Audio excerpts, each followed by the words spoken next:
जय श्री कृष्णा दोस्तों आज हम अपने कंपनी लॉ के लेक्चर को कंटिन्यू कर रहे हैं। और आज के लेक्चर में जो हम समझने जा रहे हैं दोस्तों, आज का टॉपिक रहने वाला है कॉरपोरेट व्हील। ये कॉरपोरेट व्हील क्या है सर? तो दोस्तों कॉरपोरेट व्हील को समझने के लिए थोड़ा सा हम इसका बैकग्राउंड समझ लेते हैं। जैसा कि हम पहले लेक्चर्स में ये पढ़ चुके हैं कि कंपनी अपने आप में एक लीगल आइडेंटिटी है और सेपरेट आइडेंटिटी है, और जो उसके मेंबर्स हैं, जो उसके डायरेक्टर्स हैं, वो अलग है। इसका मतलब ये कि कंपनी खुद ही सारे कॉन्ट्रैक्ट्स करती है। हाँ, मेंबर है या फिर उसके डायरेक्टर्स हैं, वो क्या करते हैं, एज ए एजेंट कंपनी के बिहाफ पे काम करते हैं। तो क्या उनके द्वारा किया गया कोई काम कुछ अगर गलत हो जाता है या सही हो जाता है तो किसकी लाइबिलिटी है, कौन लाइबल होगा इसके लिए?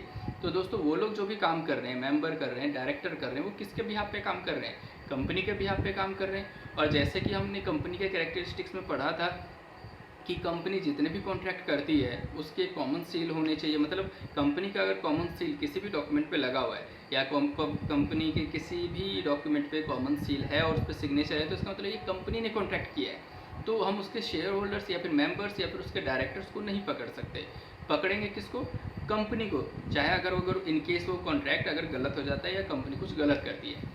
तो सर सवाल ये उठता है कि हमेशा कंपनी को अगर हम पकड़ेंगे तो कई बार ऐसा भी तो हो सकता है कि डायरेक्टर और जो भी उसके मेंबर हैं वो लोगों को गलत कर ले, लोगों के साथ गलत हो जाए और गलत कर लें, और कंपनी कंपनी के ऊपर सारी चीज़ें डाल दे।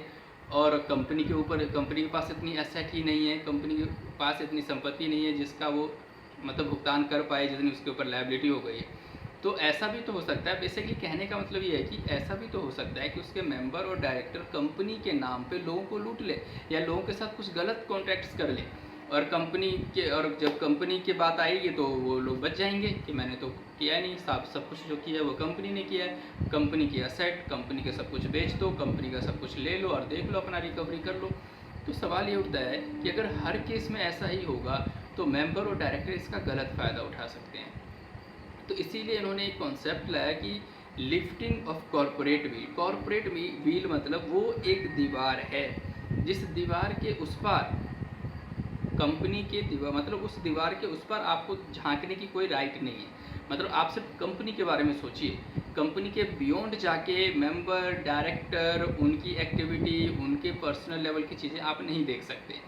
तो सर कॉरपोरेट व्हील जो दीवार है उसके उस साइड हम अगर झांक नहीं सकते, और वो उसके उस साइड, मतलब जिस साइड में कंपनी के मेंबर और डायरेक्टर बैठे वो अगर मिलके कुछ गलत काम कर रहे हैं और लोगों का पैसा डुबाने की कोशिश की जा रही है, तो फिर क्या करें? तो फिर लोग कहाँ जाएं?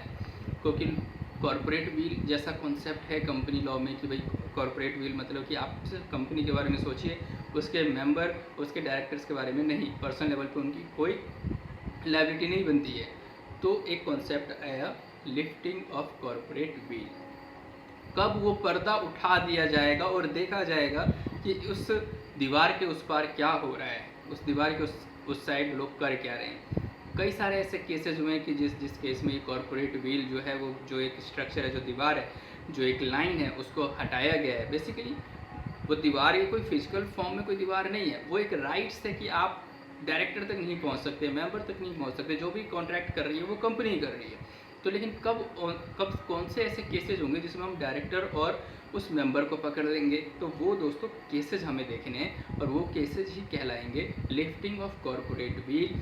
कॉरपोरेट व्हील जो एक लाइन है, उस लाइन को क्रॉस करते हुए हम पर्सनल लेवल पे बंदों को देखेंगे, मेंबर को देखेंगे, डायरेक्टर को देखेंगे, उन्होंने क्या गलत काम किया है, और उसके बदले उनको सज़ा मिलेगी, उनसे रिकवरी की जाएगी। तो सर कब कब कॉरपोरेट व्हील की लिफ्टिंग होगी? कब कब लिफ्ट, मतलब कब उस लाइन को क्रॉस करके कोई आगे जाके देखेगा और डायरेक्टर और मेंबर को पकड़ा जाएगा? तो दोस्तों दो तरीके हैं, या तो कोर्ट ऑर्डर कर दे, सुप्रीम कोर्ट है, हाई कोर्ट है, या फिर कंपनीज एक्ट ने खुद ही बता रखे हैं कि ये केसेज हैं जिस केस में आप मेंबर और डायरेक्टर तक पहुंच सकते हैं। दोस्तों अगर हर केस में मेंबर और डायरेक्टर पर पहुंच जाएंगे तो फिर कंपनी लोग बनाएंगे ही क्यों? कंपनी लोग बनाते इसीलिए कि भाई कंपनी के ऊपर ही सब कुछ रहेगा, कंपनी सारे कॉन्ट्रैक्ट्स कर रही है, कंपनी के ही सारे शेयर्स होल्डर हैं, कंपनी की असेट है, कंपनी की लायबिलिटी है, इसीलिए तो लोग कई फ्रॉड कर जाते हैं। आपने देखा होगा अच्छी अच्छी कंपनियां फ्रॉड करके लोगों के पैसे या लोगों के शेयर्स की वैल्यू इतनी कम हो जाती है। सत्यम जैसा जो केस हुआ था जिसमें कॉर्पोरेट व्हील को हटाना पड़ा और देखना पड़ा किस डायरेक्टर ने, किस मैनेजिंग डायरेक्टर कितना गलत काम किया है।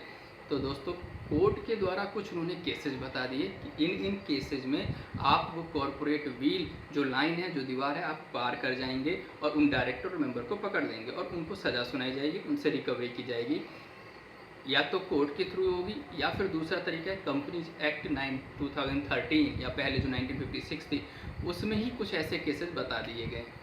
तो उन केसेस को भी पढ़ना और कोर्ट के केसेस को भी पढ़ना आज का हमारा मेन लेक्चर है। उसी को समझेंगे कि कब कब कौन कौन से केसेस में जो कॉरपोरेट व्हील है या लिफ्ट जो कॉरपोरेट व्हील को हटाया जाएगा। तो दोस्तों अब हम अपने किताब से रेफ़र करते हैं और उन चीज़ों को एक्सप्लेन करके और उनको हम पढ़ने की कोशिश करते हैं ताकि ये कॉन्सेप्ट हमारा क्लियर हो। तो सबसे पहला टॉपिक यहाँ आ रहा है meaning of corporate wheel.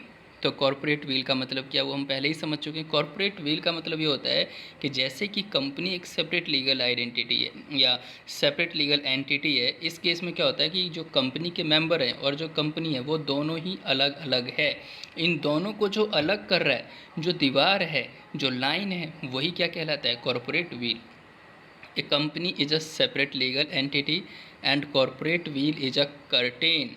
Curtain मतलब वो पर्दा बोल सकते हैं, curtain between company and its member.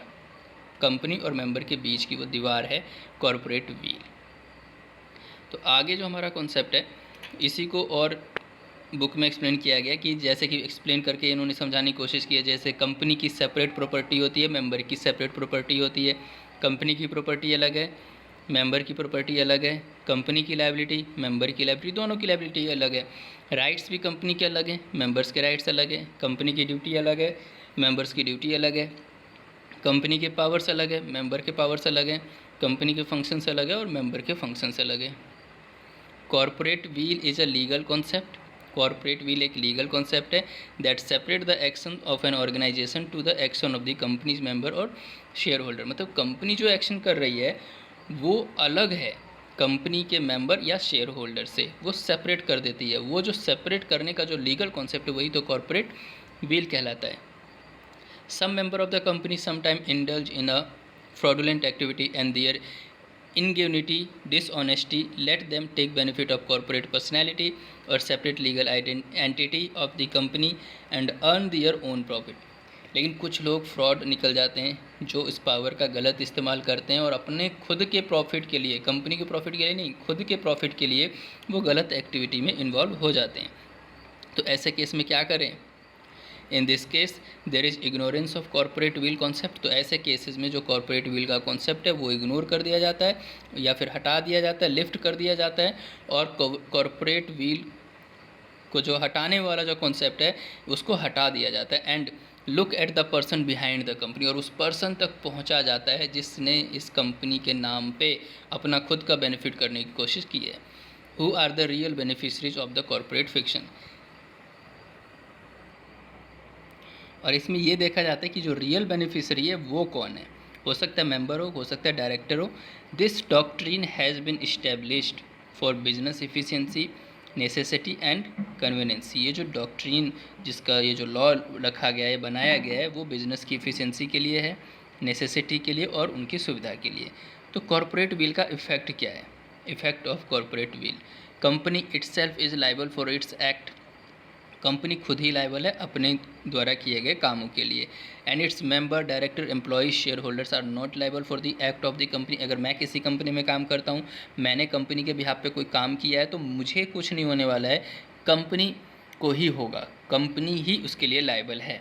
लेकिन मैं कब लायबल हो जाऊँगा पर्सनल लेवल पे? जब मैं कुछ फ्रॉडुलेंट एक्टिविटी करूँगा। तो मैं किसी भी कंपनी में जॉब करूँ, कहीं भी कोई काम करूँ, तो मैंने जो भी काम किए, मैंने जो भी, वो सब एक ऑफिशियल जो काम होता है उसके लिए कंपनी लायबल है।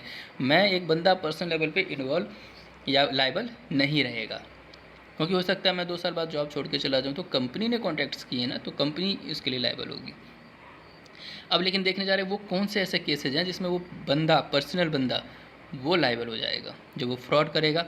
The cases in which the doctrine of the lifting of the wheel, मतलब व्हील, वो दीवार को हटाने की बात हो रही है, has been applied, can be put under 2 categories. कौन सी 2 कैटेगरी हैं? First, doctrine of the lifting the corporate wheel. पहला क्या है? Judicial interpretation. जब मैंने बोला था ना स्टार्टिंग में कि कोर्ट के डिस्क्रिप्शन पे, कोर्ट के ऑर्डर पे, कोर्ट की इच्छा पे।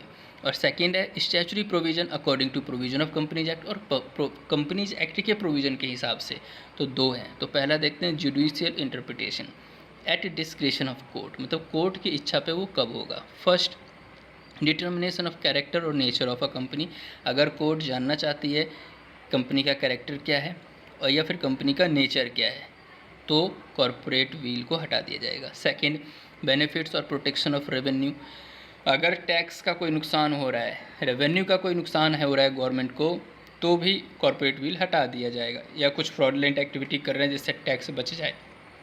Third, evasion of personal and statutory obligation और प्रिवेंशन ऑफ फ्रॉड, फ्रॉड होने से रोकने के लिए या फिर कोई ऐसा काम किया जा रहा है जिससे पर्सनल लायबिलिटी किसी की कम हो जाएगी, स्टैट्यूटरी ऑब्लिगेशन जिससे कम हो जाएगी, तो भी कॉरपोरेट बिल को हटाया जाएगा, जानने के लिए कि कर चल क्या रहा है। Fourth, avoidance of welfare legislation, PF की है, बोनस की फॉलो नहीं कर रहे हैं उनके प्रोविज़न, या फिर जो भी वेलफेयर से रिलेटेड है, किसी की वेलफेयर से रिलेटेड जो लॉ है उसको नहीं अगर मतलब माना जा रहा है या अवॉइड किया जा रहा है, तो भी कॉरपोरेट बिल को हटाया जाएगा। 5 है diversion of business opportunity, business opportunity, जो बिजनेस है उसको डाइवर्ट किया जा रहा है, एक कंपनी दूसरे कंपनी को कैसे बिजनेस डाइवर्ट कर रही है, हो सकता है इनकम को कम करने के लिए, तो भी ये जानने के लिए कि चल क्या रहा है, तो कॉरपोरेट व्हील का जो डॉक्ट्रिन ऑफ कॉरपोरेट व्हील है वो हटाया जाएगा, लिफ्ट किया जाएगा। 6, determining expertise of a company, company की एक्सपर्टाइज जानने के लिए। और 7, व्हेन कंपनी इज शैम और फैकेट, जब कंपनी किसी गलत एक्टिविटी में इन्वॉल्व हो।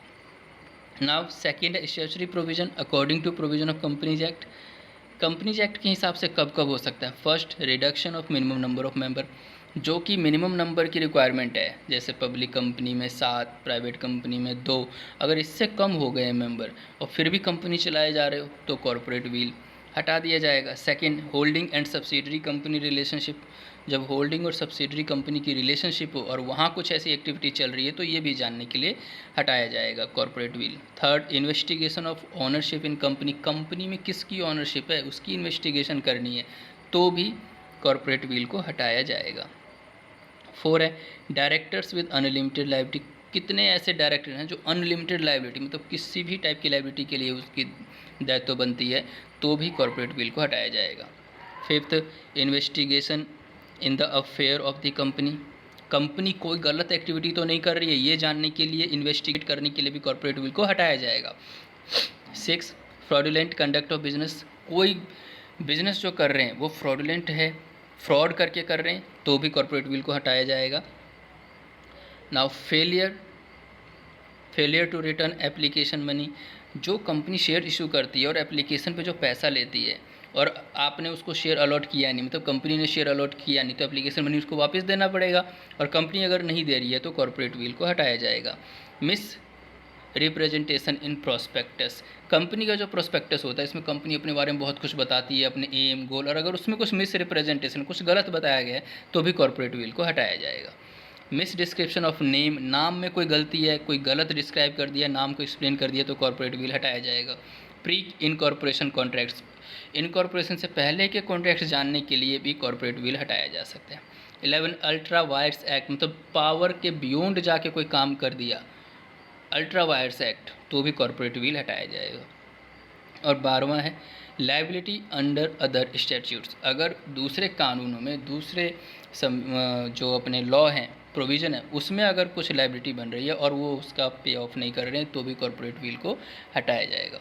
तो ये थे दोस्तों वो पॉइंट्स, ये 12 पॉइंट हैं जो कंपनीज एक्ट ने बोला कि भैया इन 12 केसेस में कॉरपोरेट बिल हटा देंगे और उन बंदों को पकड़ लेंगे जिन्होंने काम किया है गलत, और 5-7 केसेज हैं जो कोर्ट की इच्छा के ऊपर होगी जब कॉरपोरेट बिल को हटाया जाएगा।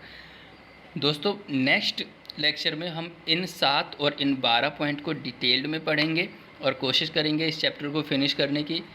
दोस्तों अगर अभी तक आपने चैनल को सब्सक्राइब नहीं किया तो सब्सक्राइब कर लें, ताकि आप अच्छे से इस कोर्स को ख़त्म कर सकें, और अपने दोस्तों के साथ भी शेयर कीजिए। और मिलते हैं नेक्स्ट लेक्चर में, इस चैप्टर को फिनिश करने के इरादे से आएंगे और इस चैप्टर को फिनिश भी करेंगे। थैंक यू दोस्तों, गुड बाय।